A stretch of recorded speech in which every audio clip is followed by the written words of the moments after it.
Subscribe channel Truth.id dan aktifkan lonceng notifikasi untuk mendapatkan informasi seputar live streaming dan video khotbah terbaru. Posisi tombol subscribe berada di kanan atas channel kami dan jangan lupa nyalakan loncengnya. Shalom, kembali kita jumpa dalam program Wanita Surgawi. Mari sebelum kita mendengarkan kebenaran firman Tuhan, kita berdoa terlebih dahulu. Bapa di dalam surga, kami menyerahkan program ini ke dalam tangan-Mu, ya Bapa.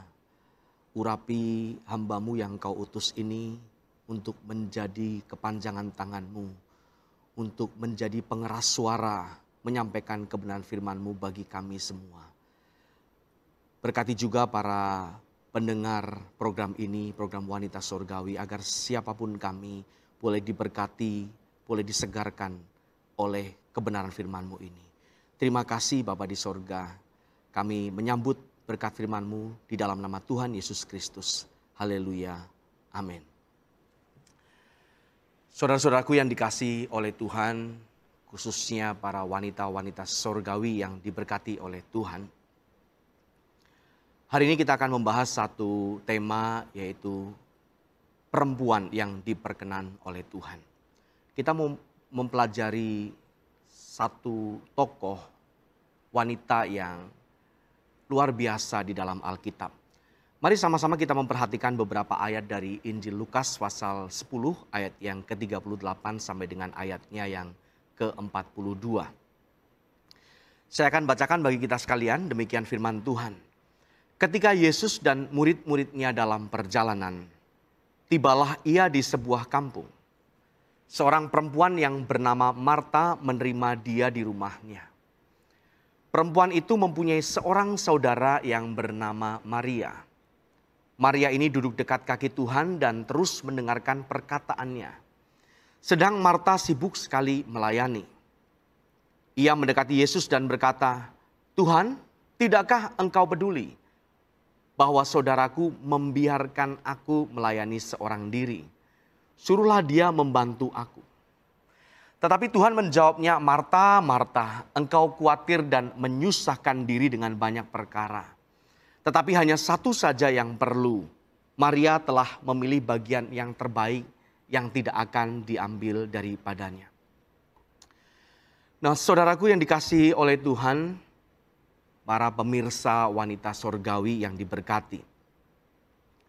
Dari perikop yang kita sudah dengarkan bersama-sama, kita akan belajar tentang seorang tokoh wanita, tokoh perempuan yang memiliki hati menyembah kepada Tuhan. Di tengah dunia yang sibuk, di tengah kesibukan dunia yang berusaha untuk menarik kita, untuk kita hanyut di dalamnya, tenggelam di dalamnya. Kita mau belajar dari tokoh atau sosok yang luar biasa bernama Maria ini. Maria, saudari dari Marta. Di perikop ini dikontraskan antara Maria dengan saudari perempuannya bernama Marta. Kalau kita perhatikan ayat tadi, ya khususnya di ayat yang ke-38 dari Lukas pasal 10, di sana dikatakan di bagian terakhir bahwa seorang perempuan yang bernama Marta menerima dia di rumahnya. Dari hal ini kita bisa menarik sebuah kesimpulan atau paling tidak sebuah hipotesa, sebuah dugaan bahwa Marta ini adalah kakak perempuan dari Maria. Terbukti dari dia atau Marta inilah yang menyambut Yesus. Ya, ketika Yesus dan para muridnya tiba di kampung halaman mereka. Hal yang menarik kita perhatikan adalah bahwa dari segi penyambutan, dari segi hospitality, dari segi keramah tamahan, Marta ini lebih terkemuka dibandingkan saudarinya yang bernama Maria. Tetapi ayat selanjutnya berkata bahwa Maria ini, perempuan itu, Marta maksudnya mempunyai seorang saudara yang bernama Maria. Maria ini duduk dekat kaki Tuhan dan terus mendengarkan perkataannya. Jadi sementara Marta kakak perempuannya unggul dalam hal hospitality, dalam hal keramahan, dalam hal keramah tamahan, dalam hal penyambutan. Maria ini ya, di sisi lain lebih terkemuka atau lebih terdepan dalam hal penyembahan. Dia memiliki hati, dia menyediakan segenap hidupnya untuk merendahkan diri di bawah kaki Tuhan. Dia menyediakan waktu dan segenap hidupnya untuk bukan hanya duduk dekat kaki Tuhan, tetapi terus mendengarkan perkataannya. Kata mendengar, ya kalau di dalam teks Ibrani, sebuah kata yang sangat terkenal yaitu shema. Ini bukan hanya berbicara tentang mendengarkan perkataan saja, tetapi lebih kepada memperhatikan dan melakukan. Ada unsur ketaatan di dalamnya. Ketaatan seseorang akan perintah Tuhan ini diawali ya, atau dimulai dari sikap hati yang menyembah kepada Tuhan. Tentu kita sudah ketahui secara bersama bahwa menyembah ini bukan hanya sekadar mengucapkan kata-kata pujian, haleluya, glory, hosana, terpujilah Tuhan melalui mulut lidah kita. Tetapi penyembahan ini lebih kepada memberi nilai tinggi, bahkan memberi nilai tertinggi kepada objek yang kita sembah, objek yang kita puja. Tidak ada yang lebih bernilai, tidak ada yang lebih berharga daripada pribadi yang kita sembah, yaitu Tuhan kita. Penyembahan kita yang tertinggi kita arahkan tertuju kepada sosok yang menggetarkan. Pribadi yang maha mulia, Elohim Yahweh Bapa kita yang duduk di tahtanya. Di tahtanya yang mulia di kerajaan sorga, di terang yang tak terhampiri. Juga penyembahan kita tujukan kepada satu-satunya utusannya, yaitu yang mulia Tuhan kita Yesus Kristus. Tidak boleh ada pribadi lain, tidak boleh ada hal lain yang kita pandang lebih bernilai daripada objek penyembahan kita ini. Ini yang dilakukan oleh Maria. Dia tidak bersaing dengan saudari perempuannya. Dia tidak bersaing dengan kakaknya. Dia mengizinkan atau dia membiarkan kakaknya mendahului. Dia mengizinkan Marta untuk mendahului Maria dalam hal penyambutan atau hospitality. Nah, dia concern, ya Maria memiliki kepedulian terhadap bagaimana dia bisa melakukan penyembahan yang terbaik kepada Tuhan, ya, yang dihormatinya, yang dinilainya tertinggi dalam hidupnya. Nah, bagaimana dengan kita, ya, saudara-saudara yang dikasihi oleh Tuhan, khususnya para perempuan, para wanita-wanita sorgawi, di tengah kesibukan, ya, di tengah hiruk pikuknya dunia yang berusaha untuk menarik kita, menenggelamkan kita, membuat kita overwhelmed, ya, membuat kita tenggelam di dalam hal-hal yang begitu gaduh di luar sana. Adakah kita memiliki sikap hati seperti yang dimiliki oleh Maria ini? Hati yang menyembah, hati yang memberikan pujian tertinggi kepada pribadi yang kita sembah. Hal ini terlihat dari bagaimana kita memprioritaskan hubungan kita dengan Tuhan. Di manakah posisi Tuhan di dalam kehidupan kita? Kita tidak bisa hanya berkata, saya menyembah Tuhan. Tetapi penyembahan kita tanpa perlu diucapkan sebenarnya akan terrefleksi, akan terwujud, akan terlihat dari sikap hati kita yang mengutamakan, memprioritaskan, ya, menomorsatukan hubungan kita dengan Tuhan di atas segala-galanya. Seakan-akan kita tidak ada urusan lain selain dengan Tuhan. Dan memang seharusnya demikian. Apapun yang kita lakukan, ya firman Tuhan berkata, baik engkau makan, baik engkau minum, atau melakukan segala sesuatu yang lain, lakukanlah semua itu untuk kemuliaan Tuhan. 1 Korintus pasal 10 ayat yang ke-31. Jadi tidak boleh ada urusan lain, tidak boleh ada agenda lain dalam hidup kita selain dari Tuhan sendiri. selain dari intimasi kita, kemesraan kita, kedekatan kita dengan Tuhan. Nah, kita refleksikan ke dalam diri kita, pribadi kita masing-masing, saudaraku terkasih. Apakah kita lebih sering ya menjadi seperti Maria yang duduk diam di bawah kaki Tuhan, memprioritaskan Tuhan dan hubungan kita dengannya di atas segala-galanya? Atau kita masih cenderung seperti Marta dalam kehidupan kita sehari-hari, lebih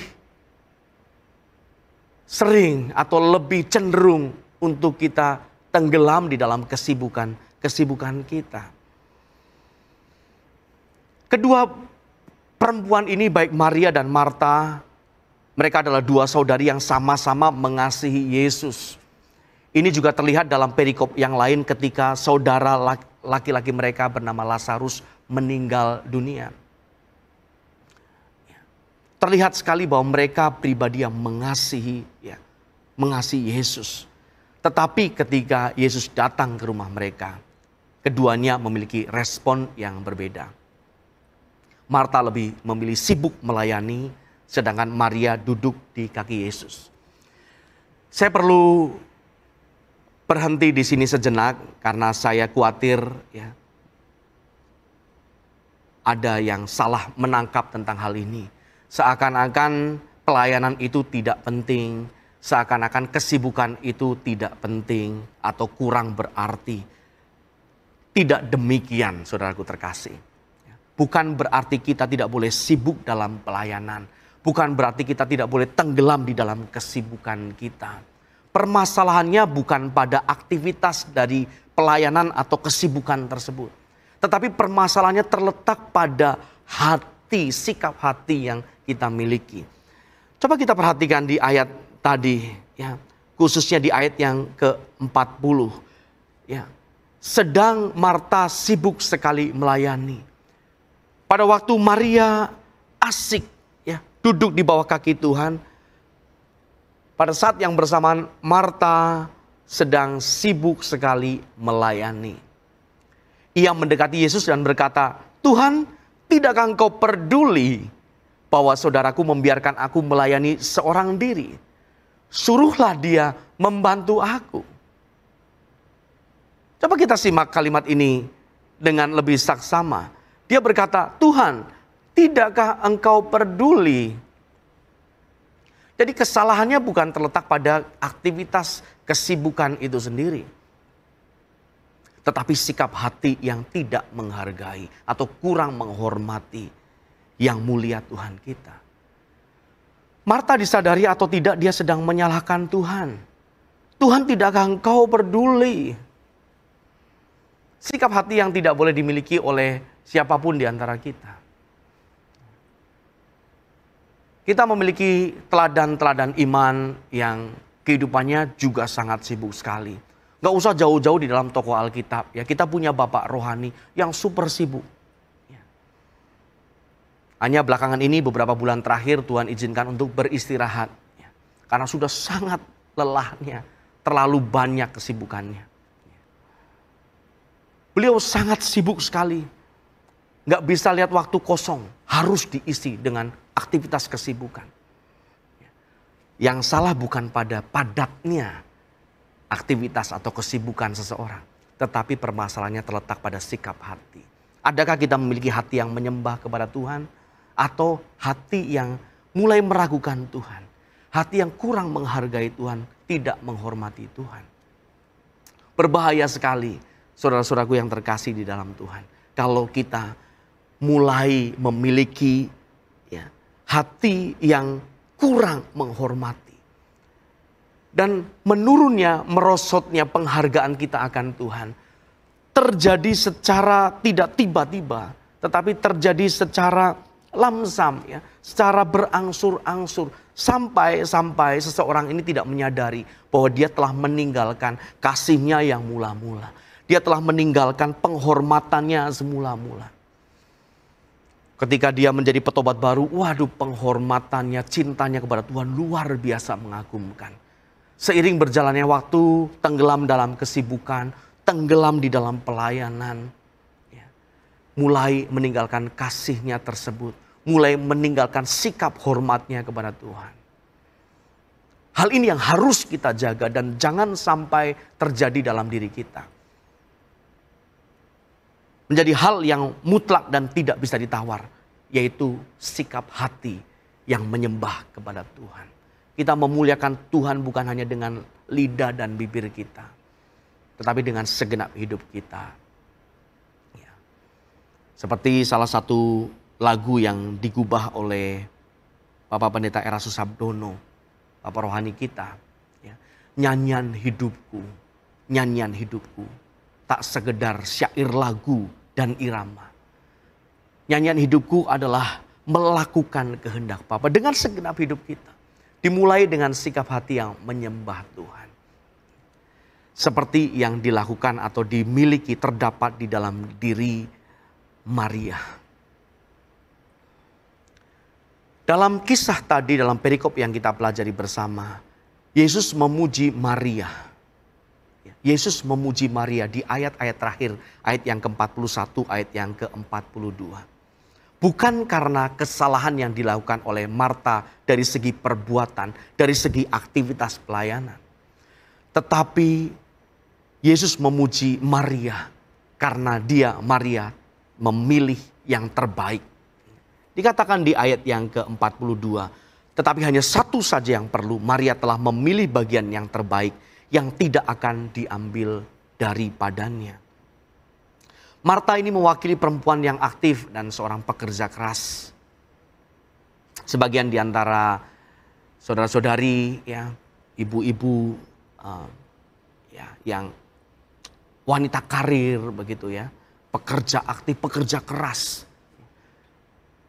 Tetapi jangan sampai hanya aktif bekerja keras, namun kehilangan fokus hidup yang seharusnya dimiliki oleh siapapun kita orang percaya. Fokus hidup kita hanya satu, yaitu Tuhan dan kerajaannya. Tidak boleh tergantikan, tidak boleh digeser oleh apapun juga dalam hidup ini. Hanya satu tujuanku, yaitu Tuhan dan kerajaannya.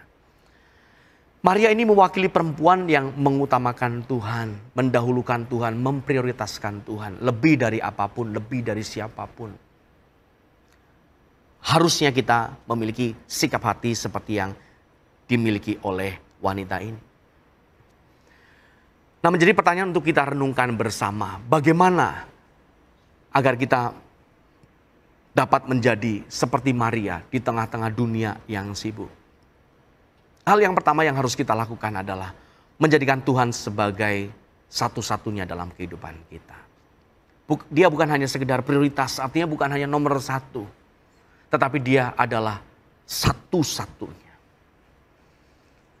Kalau berbicara tentang Tuhan menjadi prioritas pertama, artinya Tuhan menjadi yang nomor satu, berarti ada nomor dua, ada nomor tiga, dan seterusnya. Namun yang benar adalah jadikan Tuhan sebagai satu-satunya dalam hidup kita. Tidak ada urusan apapun dalam hidup ini yang di dalamnya kita tidak melibatkan Tuhan.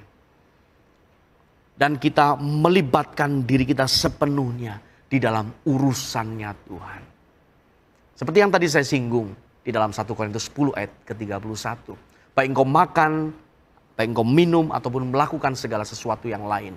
Lakukanlah semua itu untuk kemuliaan Tuhan. Janganlah membiarkan kesibukan, padatnya aktivitas kita, agenda kita. Jangan biarkan hal itu menjauhkan kita dari hubungan kita, intimasi kita dengan Tuhan. Baik melalui doa maupun melalui firman. Kita harus memulai hari dengan mencari wajah Tuhan. Ketika kita pertama kali terbangun dari tidur malam kita. Hal apa yang pertama kali terlintas dalam pikiran kita? Itu menjadi indikator siapa atau apa yang menguasai kehidupan kita. Setelah panjangnya malam kita lewati, kita tidur dengan nyenyak, bangun tidur. Pertama kali ketika terbangun yang kita pikirkan adalah Tuhan. Tuhan, terima kasih aku masih hidup. Kau masih izinkan aku bernafas. Aku memperoleh kesempatan yang baru, hari yang baru untuk membuktikan cintaku kepadamu. Ini sebuah sinyal yang baik. Ini sebuah sinyal yang positif. Bahwa hidup kita dikuasai oleh Tuhan dan firman-Nya. Maka pastikan awali hari-hari kita setiap harinya dengan mencari wajah Tuhan, mencari hadirat Tuhan. Sebisa mungkin jangan pernah absen dari doa pagi di Truth ID. Setiap pukul 5 pagi waktu Indonesia Barat. Jangan pernah absen. Sebisa mungkin. Kecuali sangat terpaksa. Itu menjadi latihan kita untuk mengutamakan Tuhan. Untuk menjadikan Tuhan sebagai satu-satunya di dalam kehidupan kita. Sebelum kita melakukan aktivitas yang lain, baik itu mungkin mengurus rumah tangga, melakukan pekerjaan kita, mengawali hari kita, kita harus mendahulukan Tuhan ya lebih dari segala-galanya. Hal yang kedua adalah membangun kehidupan doa dan penyembahan. Doa ini bukan hanya sekedar menyusun kata-kata ya, kata-kata yang indah untuk kita ucapkan, terdengar manis, terdengar indah di telinga kita dan orang lain. Bukan itu. Tetapi doa ini adalah komunikasi dua arah antara kita dengan Allah. Maka doa ini adalah sebagaimana kehidupan yang harus dibangun, harus dirajut dengan rapi, dengan baik, dengan tertib. Sumpama kita bernafas, ya, tentu kita sering mendengar doa adalah nafas kehidupan dari orang percaya. Nafasnya orang beriman adalah doa. Tidak mungkin seseorang bisa hidup tanpa bernafas. Salah satu ciri utama orang yang hidup adalah bernafas. Kalau sudah sekian menit tidak bernafas, maka itu bukan orang lagi. Tetapi mayat. Orang mati sama dengan mayat. Ciri orang yang hidup adalah bernafas. Ciri iman yang hidup adalah berdoa. Kita harus membangun kehidupan doa dan penyembahan kita. Kisah Maria menjadi inspirasi bagi kita untuk mendekat kepada Tuhan dengan sikap hati yang rindu selalu kepada Tuhan dan hadirat-Nya. Di dalam Yakobus pasal 4 ayat yang ke-8, Yakobus 4 ayat yang ke-8 berkata demikian, mendekatlah kepada Allah dan Ia akan mendekat kepadamu. Mendekatlah kepada Allah dan Ia akan mendekat kepadamu. Hal ini seakan-akan sebuah persyaratan, term and condition, bahwa Tuhan tidak akan mendekat kepada kita kalau kita tidak mendekat kepada Tuhan. Seakan-akan seperti Tuhan jual mahal. Jual mahal, saya hanya mau mendekat kepada orang-orang yang mendekat kepada saya. Tetapi sejatinya bukan demikian, sebaliknya justru. Manusialah yang seringkali jual mahal. Manusialah yang seringkali diakui atau tidak, disadari atau tidak, jual mahal. Merasa tidak membutuhkan Tuhan di dalam hidupnya. Seakan-akan dia punya kuasa untuk tetap hidup. Orang-orang sombong semacam ini adalah seteru-seteru Allah. Jangan sombong. Jangan melawan Tuhan. Orang yang tidak membangun kehidupan doa dan penyembahan secara serius adalah orang yang sombong. Orang yang melawan Tuhan. Kiranya kita terus menjaga hati kita tetap rendah hati. Merendahkan diri selalu di hadapan Tuhan. Aku perlu Engkau Tuhan. Ku perlu Engkau. Kita memiliki sikap hati seperti yang dimiliki oleh Musa. Abdi Allah, hambanya Tuhan. Di dalam Keluaran pasal 33, pasal 34 dikatakan, kalau Engkau tidak menyertai kami, jangan suruh kami pergi. If your presence doesn't go with us, don't send us go. Jika Engkau tidak menyertai kami, tidak mengiring perjalanan kami, tidak bersama-sama dengan kami, jangan suruh kami pergi. Kita menyediakan waktu yang terbaik seluruh hidup kita untuk mencari wajah Tuhan setiap harinya. Tuhanlah satu-satunya kebutuhan kita yang ultimat. Kebutuhan kita yang mutlak dan tidak bisa digantikan oleh apapun. Dan yang terakhir adalah menyadari bahwa pelayanan tidak boleh menggantikan kehadiran pribadi dengan Tuhan. Nah, ini seringkali menjadi kesalahan dari banyak hamba-hamba Tuhan seperti saya. Merasa sudah melakukan kegiatan pelayanan, maka itu bisa menjadi kredit, ya, menjadi semacam pengganti dari waktu-waktu, ya, saat-saat di mana kita seharusnya bersekutu dengan Tuhan. Tidak boleh demikian, saudaraku terkasih. Apapun kegiatan pelayanan, apapun bentuknya aktivitas kesibukan kita, tidak boleh menggantikan kehadiran pribadi Tuhan di dalam kehidupan kita. Banyak, ya, para pelayan-pelayan Tuhan yang aktif di dalam kegiatan pelayanan gerejawi, tetapi kehilangan hubungan pribadi dengan Tuhan. Ini sekaligus menjadi peringatan untuk saya dan juga saudara-saudariku terkasih di dalam Tuhan. Pelayanan yang sehat haruslah dimulai dari hubungan yang sehat dengan Tuhan. Sebagai penutup, jangan kita hanya sibuk seperti yang dilakukan oleh Marta. Sekali lagi, bukan kesibukannya yang salah, tetapi jangan seperti Marta yang hanya fokus pada kesibukan tetapi tidak mengurusi kondisi batinianya, tidak membenahi manusia batinianya. Tetapi pilihlah bagian yang terbaik seperti yang diambil oleh Maria, yang bagian terbaik tersebut tidak akan diambil daripada kita. Mari kita memilih untuk menjadi seperti Maria, menjadi pribadi-pribadi yang memiliki hati yang menyembah kepada Tuhan. Menjadi seperti Maria di tengah dunia yang sibuk. Menjadi perempuan-perempuan yang diperkenan oleh Tuhan. Menjadi pria-pria yang diperkenan oleh Tuhan. Menjadi manusia-manusia Allah yang hati Tuhan ada pada kita. Dan kita pun ada di hati Tuhan. Amin. Tuhan berkati kita semua. Mari kita akhiri program ini dengan berdoa. Bapa di surga, terima kasih buat firman-Mu yang sudah kami dengarkan. Nasihat-Mu mengajarkan kepada kami, firman-Mu menasihati kami untuk kami memilih bagian yang terbaik seperti yang diambil oleh Maria. Kami bersedia Tuhan untuk menjadi anak-anak-Mu ya Bapa. Anak-anak yang mengasihi Engkau dengan tulus, memiliki hati yang menyembah kepada Tuhan. Menjadikan Tuhan sebagai satu-satunya di dalam kehidupan kami. Dalam segala hal, dalam segala perkara, kami mau lakukan semua itu untuk kemuliaan Tuhan. Tolonglah kami untuk kami boleh menjadi pelaku-pelaku dari firman-Mu. Terima kasih Bapa di sorga. Kami berdoa dan mengucap syukur.